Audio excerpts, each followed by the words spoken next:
Presiden ke-7 RI Joko Widodo dan PD Perjuangan saling singgung soal KTA yang belum dikembalikan dan pemecatan sebagai kader. PDIP bahkan menyebut tak hanya Jokowi, namun keluarga Jokowi juga bukan lagi kader PDIP. Jokowi sendiri juga bereaksi, menyebut PDIP partai perorangan.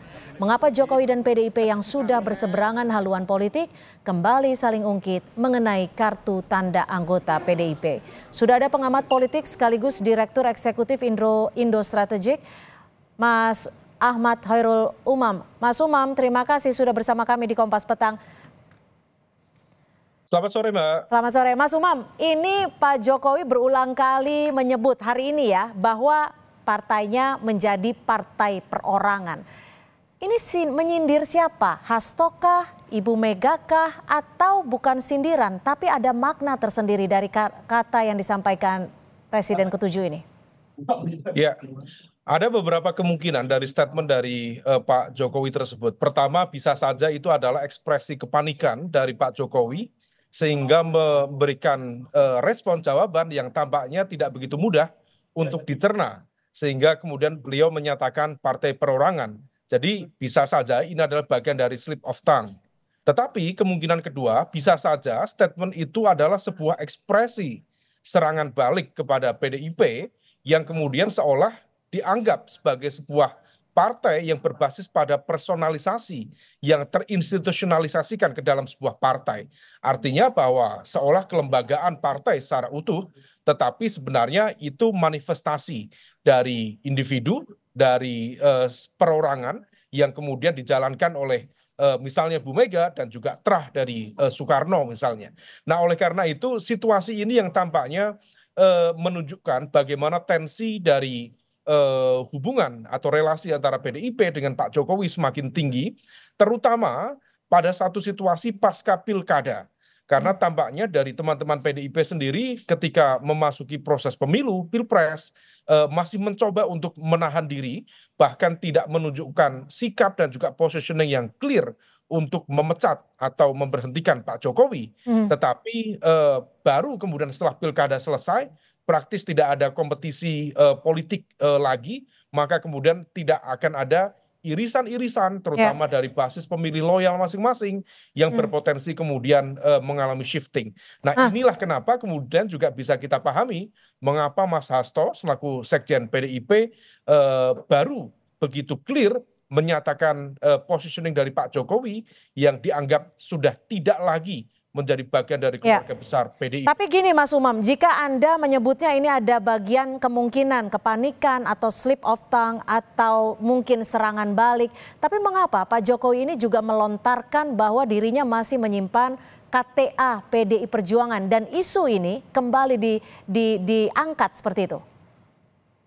Ya, barangkali Pak Jokowi sendiri masih membuka ruang komunikasi dengan elemen-elemen di dalam PDIP yang masih memiliki semacam potensi kemungkinan untuk bergabung atau bahkan dimaafkan dalam proses politik yang tampaknya memang masih menimbulkan luka-luka politik yang begitu dalam.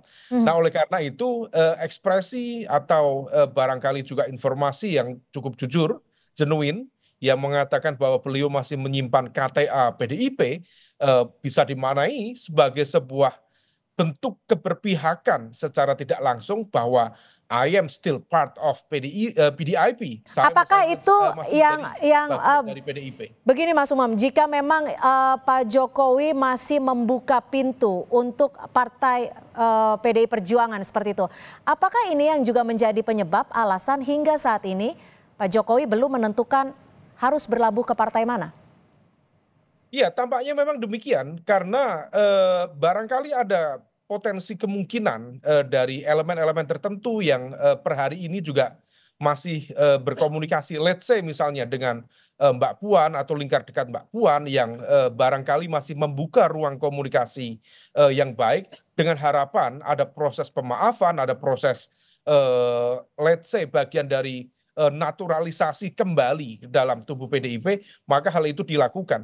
Tetapi kalau misal kemudian begitu positioning dari PDIP, dari DPP clear, Mas Hasto menyatakan sikap secara clear, kemudian Pak Komarudin Watubun juga menyatakan secara clear untuk mengembalikan KTA PDIP, maka itu adalah sebuah ekspresi bentuk pemecatan secara terbuka di hadapan masyarakat, di hadapan publik. Maka kalau misal demikian, kita bisa memahami mengapa tampaknya Pak Jokowi masih mencoba untuk merawat harapan untuk tetap kembali ke PDIP. Tapi kalau misal demikian, saya yakin akan ada juga evaluasi cepat dari Pak Jokowi dan lingkar dekatnya untuk segera hijrah ke kekuatan politik lain. Karena dalam basis pertarungan kekuasaan, sistem proteksi yang paling kuat adalah tetap menjadi bagian dari kekuatan partai Tapi politik. kalau dari hitung-hitungannya, proteksi kepadanya. Kalau dari hitung-hitungannya, kalau dari kalkulasi politiknya, mana yang lebih butuh nih? Dari figur ketokohan, PDI Perjuangan yang lebih membutuhkan Pak Jokowi, atau Pak Jokowi yang lebih membutuhkan PDI Perjuangan sebagai wadah politiknya? Ya, kalau misal per hari ini semuanya sudah tidak bisa dihitung karena statement dari Mas Hasto, saya pikir itu adalah mengkonfirmasi cerai talak 3 yang sudah tidak bisa dibangun lagi antara relasi PDIP dan juga Pak Jokowi. Nah, oleh karena itu kalau misal kemudian sudah dinyatakan secara terbuka seperti ini dan implikasinya sudah kemana-mana, termasuk juga positioning PDIP yang juga terdampak dalam pilkada kemarin, di mana basis kekuatan Jawa, misalnya di Jawa Tengah, kemudian di Jawa Timur mengalami kekalahan yang cukup telak, maka yang bisa dilakukan Pak Jokowi adalah move on, mencoba berhitung. Kalau misal bukan PDIP, lalu partai mana lagi yang kemudian bisa menjadi rumah besarnya. Dan ini saya pikir sudah tidak ada celah lagi bagi PDIP untuk membuka itu. Siapa yang butuh? Dua-duanya sudah selesai. Sudah selesai. Tapi kalau ini cerai talak 3, bisa dikatakan atau bisa diartikan tidak ada kemungkinan untuk bersatu kembali. Tapi jika bicara soal politik, tidak ada musuh yang menjadi sahabat, tidak ada sahabat yang menjadi musuh. Bagaimana Anda melihat ini? Betul sekali, tetapi dalam prosesnya tentu dibutuhkan sebuah fase-fase yang cukup natural untuk melakukan rekonsiliasi, melakukan muhasabah satu sama lain sehingga kemudian bisa tersambung kembali basis cara pandang, visi, pemikiran hingga kemudian kembali menjadi bagian dari keluarga besar.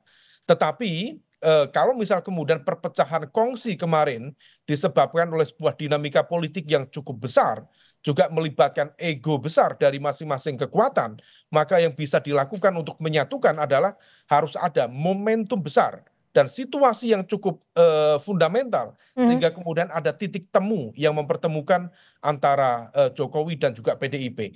Kita lihat perkembangannya menjelang menuju ya proses di pasca pemerintahan baru sampai kemudian nanti di 2029 bisa saja keduanya bersatu, tapi per hari ini indikasi dan juga potensi itu tidak mungkin kembali seperti itu ya. Tapi Mas Umam, kalau tadi di awal Anda menyebut partai menjadi perorangan, Anda menyebut juga ini bisa jadi merupakan serangan balik Pak Jokowi. Serangan baliknya tuh kemana? Ke PDIP kah? Ke Ibu Mega kah? Atau ke Pak Hasto yang sempat memberikan statement ketegasan itu? Saya pikir PDIP, Bu Mega, Mas Hasto itu adalah satu nafas yang sama. Jadi kalau misal memang jawaban dari Pak Jokowi itu diniatkan sebagai sebuah serangan balik terhadap karakter PDIP yang dianggap demokratis tapi kemudian menunjukkan dominasi perorangan misalnya, maka itu adalah serangan yang dialamatkan pada ya 3 elemen yang sama. Karena bagaimanapun juga tidak bisa memisahkan Bu Mega dengan PDIP atau Mas Hasto yang per hari ini juga masih berstatus sebagai sekjen DPP PDIP dan juga menjadi orang kepercayaan dari Bu Megawati Soekarno Putri selaku ketum PDIP itu sendiri. Baik, terima kasih Direktur Eksekutif Indo Strategik Mas Hoirul Umam sudah memberikan perspektif di Kompas Petang sore hari ini. Selamat sore. Sore, Mbak.